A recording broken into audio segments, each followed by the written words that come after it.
আসসালামু আলাইকুম। এখন আমরা আলোচনা করব মাইক্রোসফট ওয়ার্ডের ফাইল মেনু। আমি এখানে ব্যবহার করতেছি মাইক্রোসফট ওয়ার্ড 2019। মাইক্রোসফট ওয়ার্ড 2007 থেকে পরবর্তী ভার্সনগুলো প্রায় একই। আপনি যদি 2007 ব্যবহার করেন তবে সেক্ষেত্রে ফাইল এই অপশনটি থাকবে না, সেখানে থাকবে স্টার্ট মেনু, একটা আইকন। সেই আইকনে ক্লিক করব, অথবা আপনি যদি 10-এর পর থেকে ব্যবহার করেন সেখানে আপনার ফাইল এই অপশনটি থাকবে, ফাইলে ক্লিক করব। ওয়ার্ড 2007 এবং 2010-এ হোম এই অপশনটি থাকবে না। আপনি যদি তার পরবর্তী ভার্সনগুলো ব্যবহার করেন তবে সেখানে হোম এই অপশনটি পাবেন। হোমের মধ্যে আপনি প্রথমে আছে ব্ল্যাঙ্ক ডকুমেন্ট, আপনি এখান থেকে ব্ল্যাঙ্ক ডকুমেন্ট নিতে পারেন, অথবা এখানে মাইক্রোসফট ওয়ার্ডের ডিফল্ট কিছু লেআউট দেওয়া আছে, আপনি এগুলোও ব্যবহার করতে পারেন। এর নিচে আছে আপনি যেগুলো পূর্বে কাজ করেছেন সেই রিসেন্ট ফাইলগুলো নিচে পাবেন, আপনি সেখান থেকেও আপনার ডকুমেন্টগুলো সিলেক্ট করে নিতে পারেন। ওয়ার্ড 2007 ও 2010-এ নিউ থেকে স্টার্ট হয়। আমরা যদি নিউতে ক্লিক করি, নিউতে ক্লিক করার পরে এখানে দেখেন ব্ল্যাঙ্ক ডকুমেন্ট, আমরা এখানে ব্ল্যাঙ্ক ডকুমেন্টে ক্লিক করলে আমাদের নতুন একটি ডকুমেন্ট ওপেন হবে। আপনি 2007 এবং 2010 এই দুটোর মধ্যে এখানে মাইক্রোসফটের ডিফল্ট কিছু লেআউট এখানে তৈরি করা আছে, এগুলো পাবেন না। আপনি যদি এই ডিফল্ট লেআউটগুলো ব্যবহার করতে চান, যেমন ধরুন ওয়েলকাম টু ওয়ার্ড, আমরা যদি এখানে নিতে চাই এখানে ক্লিক করব। ক্লিক করার পর এখানে দেখেন ক্রিয়েটে ক্লিক করলে এটি ক্রিয়েট হবে। অবশ্যই আপনার পিসিতে ইন্টারনেট কানেকশন থাকতে হবে। আপনি যদি এখানে লক্ষ্য করেন ডাউনলোড সাইজ, এটা প্রথমে ডাউনলোড হবে, ডাউনলোড হওয়ার পর ওপেন হবে। এরপর অপশনটা হচ্ছে ওপেন। আমরা যখন ওপেনে ক্লিক করব এখানে দেখেন রিসেন্টের এখানে ডকুমেন্ট আর ফোল্ডার দুটো অপশন। ডকুমেন্ট হচ্ছে আমরা পূর্বে যে ফাইলগুলোতে কাজ করেছি সেগুলো এখানে দেওয়া থাকবে, আর ফোল্ডার্স হচ্ছে আমরা পূর্ববর্তীতে যে ফোল্ডারগুলোতে আমাদের ডকুমেন্টগুলো সেভ করেছি সেগুলো এখানে দেওয়া থাকবে, আপনি এখান থেকে ওপেন করে নিতে পারবেন। আপনি যদি আপনার নির্দিষ্ট কোনো ফোল্ডারে আপনার ফাইলটি রাখেন তবে সেক্ষেত্রে আপনি এখানে ব্রাউজে আসবেন। ব্রাউজে আসার পরে এখানে দেখেন ওপেন এই ডায়ালগ বক্সটা আসবে। এখানে আসার পর আপনার নিউ ভলিউম ডি অথবা ই, অথবা আপনি যদি ডেস্কটপে রাখেন তবে সেটা সিলেক্ট করবেন, সিলেক্ট করে আপনি আপনার ফাইলটি ওপেন করতে পারবেন। এরপর অপশনটা হচ্ছে ইনফো, আমরা ইনফোতে একটু পরে দেখতেছি সেভ। আমরা যদি সেভে ক্লিক করি তবে আমরা আমাদের ফাইলটি সেভ করতে পারবো। এখানে সেভে আসি, সেভে আসার পর আমরা এখানে ব্রাউজে আসবো। ব্রাউজে এসে আমরা এখানে আমাদের এটি ডেস্কটপে রাখি, ডেস্কটপ ডক ওয়ান নামে থাকুক, সেভ। আমরা যদি আমাদের ডেস্কটপে দেখি তবে এখানে দেখেন ডক1 নামে আমাদের ফাইলটি সেভ হয়ে গিয়েছে। এরপর অপশনটা হচ্ছে সেভ অ্যাজ। সেভ অ্যাজের কাজ হচ্ছে আপনার একই ফাইল আপনি চাচ্ছেন নতুন একটি নামে সেভ করবেন, তবে সেক্ষেত্রে আমরা সেভ এজে আসবো। আমরা ব্রাউজে আসি, ব্রাউজে আসার পর আমরা এটিও ডেস্কটপে সেভ করব, ডেস্কটপ। এখানে আমরা রাখবো ডক11। আমরা যদি এখন লক্ষ্য করি তবে এখানে দেখেন ডক1 এবং ডক11 দুটো ফাইল সেভ হয়ে গিয়েছে একই জায়গায়। আবার সেভ এজ এই অপশনটি ব্যবহার করা হয় আমরা একই ফাইল যদি ভিন্ন ভিন্ন ফোল্ডার অথবা ভিন্ন ভিন্ন জায়গায় সেভ করতে চাই তবে সেক্ষেত্রে সেভ এজ অপশনটি ব্যবহার করা হয়। এরপর অপশনটি হচ্ছে প্রিন্ট। প্রিন্ট হচ্ছে আপনার এক ডকুমেন্ট আপনি যখন প্রিন্ট করবেন আপনি এখান থেকে পুরোটা সেট আপ করে নিতে পারবেন, সেট আপ করে সেটাকে প্রিন্ট করবেন। চলেন আমি একটা ফাইল নিই, আমরা ওপেনে আসি। ওপেনে আসার পর আমরা এখান থেকে আমাদের এই ফাইলটা সেভ করলাম। এখন আমরা প্রিন্ট সম্পর্কে একটু বিস্তারিত আলোচনা করি। প্রিন্টে আসি, প্রিন্টে আসার পর আপনি প্রথমে দেখবেন এখানে কপি, আপনি কত কপি প্রিন্ট করতে চান আপনি সেটা এখান থেকে সিলেক্ট করে নিতে পারবেন। এরপর আসে প্রিন্টার, এখান থেকে আপনি আপনার প্রিন্টারটি সিলেক্ট করে নেবেন যেটি আপনার পিসির সাথে কানেক্ট করা আছে। এরপর হচ্ছে প্রিন্টার সেটিং। প্রিন্টার সেটিং এর মধ্যে আপনি প্রথম আসতেছে প্রিন্টার অল পেজ। আপনি যদি এখানে লক্ষ্য করেন আমাদের এখানে 9টা পেজ, আমি যদি এখন প্রিন্ট দিই তাহলে আমার সবগুলো পেজ প্রিন্ট হবে। এরপর আছে এখানে দেখেন print current page. Print current page হচ্ছে ধরেন আমি এখানে ব্যাক আসি, আমি এখানে এই পেজটাতে আছি 4 নাম্বার সম্ভবত, আমরা এখানে 4 নাম্বার পেজে আছি সম্ভবত। আমরা এখানে ফাইলে আসি, ফাইল থেকে প্রিন্ট থেকে আমরা এখানে কারেন্ট পেজ। এখানে দেখেন আমরা সরাসরি আমাদের 3 নম্বর পেজে চলে এসেছি, যেটা আমরা এখানে ক খ রেখেছিলাম। যদি আমরা নিচের পেজে আসি, 5 নম্বর পেজে বসন্ত, এখানে আসার পর আমরা এখান থেকে ফাইলে আসবো, ফাইল থেকে প্রিন্ট। এখানে দেখেন আমরা 5 নম্বর পেজে চলে আসছি, মানে আমি যে পেজে থাকবো সেই পেজটাকে এখানে প্রিন্ট করব। এরপর অপশনটা হচ্ছে কাস্টম প্রিন্ট। কাস্টম প্রিন্ট হচ্ছে আমি আমার পছন্দ মতো যে পেজটা ইচ্ছে সেই পেজটা প্রিন্ট করতে পারবো। ধরেন আমি আমার পেজের 9 নাম্বারটা প্রিন্ট করতে চাচ্ছি, তবে আমি এখানে 9 লিখে দেবো, আমি এখানে 9 লিখে দেবো। 9 লিখে এখান থেকে প্রিন্ট করলে আমার শুধুমাত্র 9 নাম্বার পেজটাই প্রিন্ট হবে। এরপর অপশনটা হচ্ছে প্রিন্ট ওয়ান সাইড। আমরা যদি এখানে ক্লিক করি, এখানে দুটো অপশন, প্রিন্ট ওয়ান সাইড আর একটা হচ্ছে প্রিন্ট বোথ সাইড।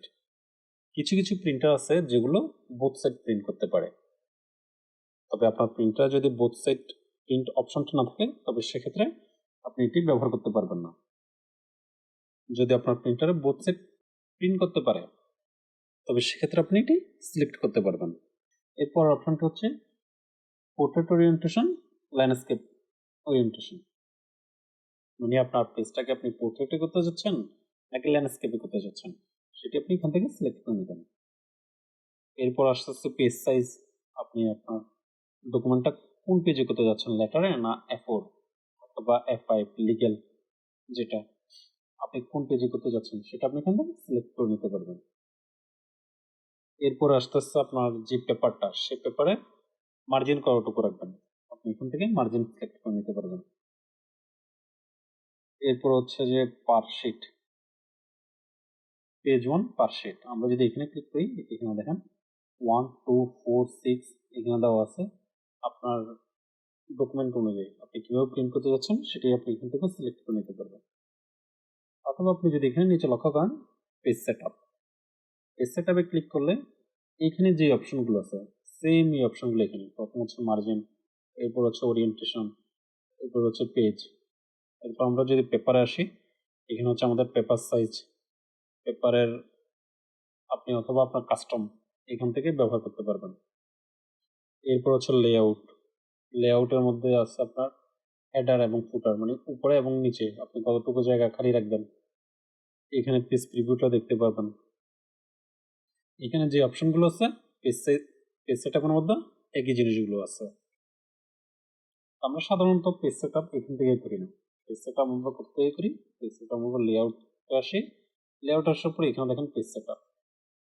আমরা যখন আমাদের ডকুমেন্টটি রেডি করব তখনই আমরা এখান থেকে পেজ সেটআপটা করে নিই। এখান থেকে মার্জিন সিলেক্ট, তারপর ওরিয়েন্টেশন, এর সাইজ, কলাম আমরা কি নেব প্রথমে আমরা এখান থেকে সিলেক্ট করে নিই।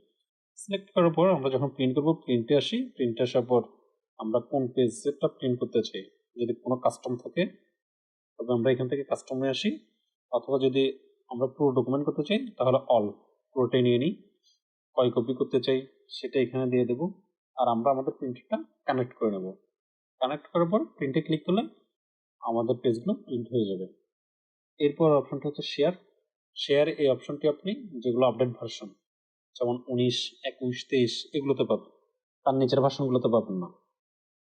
শেয়ার আসার পর আপনি আপনার ফাইলটা যদি কারোর সাথে শেয়ার করতে চান তবে আপনি এখান থেকে শেয়ার করতে পারবেন, ইমেলও করতে পারবেন, তারপর হচ্ছে অনলাইনেও করতে পারবেন, প্রেজেন্ট অনলাইন। তারপর অপশনটা হচ্ছে এক্সপোর্ট। এক্সপোর্টে আসার পর আপনি আপনার ফাইলটাকে পিডিএফে রূপান্তর করতে পারবেন, অথবা আপনি যদি আপনার ফাইলের টাইপটা চেঞ্জ করতে চান তবে এখানে চেঞ্জ ফাইল টাইপ এখানে ক্লিক করবেন। এখানে বেশ কিছু ফাইলের টাইপ দেওয়া আছে, যেমন এটা হচ্ছে ডক্স, তারপর এটাও ডক, এটা হচ্ছে ডক্স সিএক্স আছে, ডিওসিএক্স, আর এটা হচ্ছে ডিওসি, এটা হচ্ছে ওডিটি, আবার এটা যদি দেখেন ডিওটিএক্স। এখানে যদি এটা দেখেন এটা হচ্ছে টিএক্সটি, টিএক্সটি হচ্ছে আমাদের নোট ফাইলের ফাইলগুলো টিএক্সটি। এখানে আরটিএফ, বিভিন্ন এখানে ফাইল টাইপ দেওয়া আছে। আপনি এখান থেকে যে ফাইলটা আপনার পছন্দ সেখান থেকে সেই ফাইলটা নিয়ে সেভ করতে পারবেন। এরপর অপশনটা হচ্ছে ক্লোজ। ক্লোজে যখন আমরা ক্লিক করব তখন আমাদের পুরো ফাইলটি ক্লোজ হয়ে যাবে। এখন চলুন আমরা আসি ইনফোতে। ইনফোতে আসার পর আমরা এখানে দেখবো শুধুমাত্র প্রোটেক্ট ডকুমেন্ট, এটাই দেখব। প্রোটেক্ট ডকুমেন্টে যখন ক্লিক করব এখানে দেখেন বেশ কিছু অপশন রয়েছে। আমরা সেখান থেকে প্রথম 3টা অপশনে দেখি। Always open read only. আপনি যদি এটা দিয়ে রাখেন তবে আপনার ফাইলটি যে ওপেন করবে সে শুধুমাত্র পড়তে পারবে। আমরা এটা দিলাম, এটা দিয়ে আমরা এটাকে সেভ এস করি। ব্রাউজে আসি, ব্রাউজে আসার পর আমরা এখান থেকে ডেস্কটপে আসি, সেভ। এরপর আমরা এখানে ক্লোজে আসবো, ক্লোজ করে দিলাম। তো ক্লোজ করে দিই। ক্লোজ করার পর আমরা যদি এখন এটাকে ওপেন করি, আপনাকে আগে থেকেই অ্যালার্ট দিচ্ছে রিড অনলি। আপনি যদি ইয়েস দেন তবে এখানে দেখেন আপনি এটাকে এডিট করতে পারবেন। আমরা আবার ইনফোতে আসি। ইনফোতে আসার পর এরপর অপশনটা হচ্ছে ইনক্রিপ্ট উইথ পাসওয়ার্ড। আপনি যদি ইনক্রিপ্ট উইথ পাসওয়ার্ড দেন তবে সেক্ষেত্রে আপনার ডকুমেন্টটি যখন ওপেন করা হবে তখন অবশ্যই পাসওয়ার্ড দিতে হবে। আমরা এটাতে ক্লিক করি। ক্লিক করার পর আমাদের এখানে পাসওয়ার্ড দিতে হবে 1 2 3। ওকে, আবার আবার দিতে হবে পাসওয়ার্ডটি 1 2 3। ওকে, দেখেন আমাদের এখানে পাসওয়ার্ডটা সেট হয়ে গিয়েছে। আমরা এখন সেভে ক্লিক করি। সেভ, আমাদের ফাইলটি সেভ হয়ে গিয়েছে। এবার আমরা এটা ক্লোজ করে দিই। আমরা এখানে ক্রসে ক্লিক দিলেও এটা ক্লোজ হয়ে যাবে, অথবা আমরা এখান থেকে ক্লোজ করতে পারি। আবার ক্লোজ করার শর্টকাট কি হচ্ছে কন্ট্রোল ডাব্লিউ। দেখেন ক্লোজ হয়ে গিয়েছে, কন্ট্রোল ডাব্লিউ ক্লোজ। আবার আমরা এখানে ফাইল থেকে ওপেন করতে পারি, অথবা ওপেনের শর্টকাট কি হচ্ছে কন্ট্রোল ও। এখানে দেখেন ওপেন চলে আসছে। আমরা এখান থেকে আবার এটাকে নেব। এখানে দেখেন আমাদের এখন পাসওয়ার্ড চাইতেছে। এখন যদি আমরা পাসওয়ার্ড দিই তবে সেক্ষেত্রে আমাদের ফাইলটি ওপেন হবে, আর যদি পাসওয়ার্ড ভুল দিই তবে সেখানে কিন্তু আমাদের ফাইলটি ওপেন হবে না। যেমন ধরুন আমি পাসওয়ার্ড দিয়েছিলাম 1 2 3, আমি এখন দিলাম 1 2 4। ওকে, এখানে দেখেন আমার যে পাসওয়ার্ড সেটি ভুল বলতেছে। ওকে ক্লিক করলে সেটা চলে যাচ্ছে, সেটাকে ওপেন করার অনুমতি দিচ্ছে না। আমরা আবার কন্ট্রোল ও আবার নিলাম, তারপর 1 2 3। ওকে, এরপর হচ্ছে আমার রিড অনলি, ইয়েস। এখান থেকে দেখেন আমরা এখন ফাইলটি ওপেন করতে পারলাম। আমরা আবার ইনফোতে আসি। আপনি যদি এখন পাসওয়ার্ডটা তুলে দিতে চান তবে আমরা এখানে ইনক্রিপ্টেড পাসওয়ার্ড আসবো, এখান থেকে আপনি পাসওয়ার্ডটা তুলে দিতে পারবেন। এখন আপনি পাসওয়ার্ডটা তুলে দিয়ে ওকে। এরপর আমরা এখান থেকে সেভ করতে পারবো, সেভ। অথবা সেভ করার শর্টকাট কি হচ্ছে কন্ট্রোল এস, কন্ট্রোল এস। আমরা এখন ক্লোজ করব কন্ট্রোল ডাব্লিউ। এরপর আবার ফাইলে আসবো, ফাইল থেকে ওপেন করতে পারবো, অথবা কন্ট্রোল ও ওপেন। এখান থেকে আমরা আবার নেব ফাইলটি। এখন দেখুন সরাসরি ওপেন হয়ে গিয়েছে।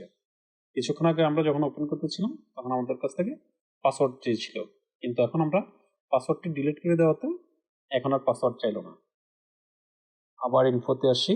ইনফোতে আসার পর এখান থেকে আমরা দেখব রেস্ট্রিক্ট এডিটিং। আমরা এটা ক্লিক করব। রেস্ট্রিক্ট এডিটিং হচ্ছে আপনার ফাইলটা ওপেন করতে পারবে কিন্তু ফাইলে কোনো কিছু সে লিখতে পারবে না।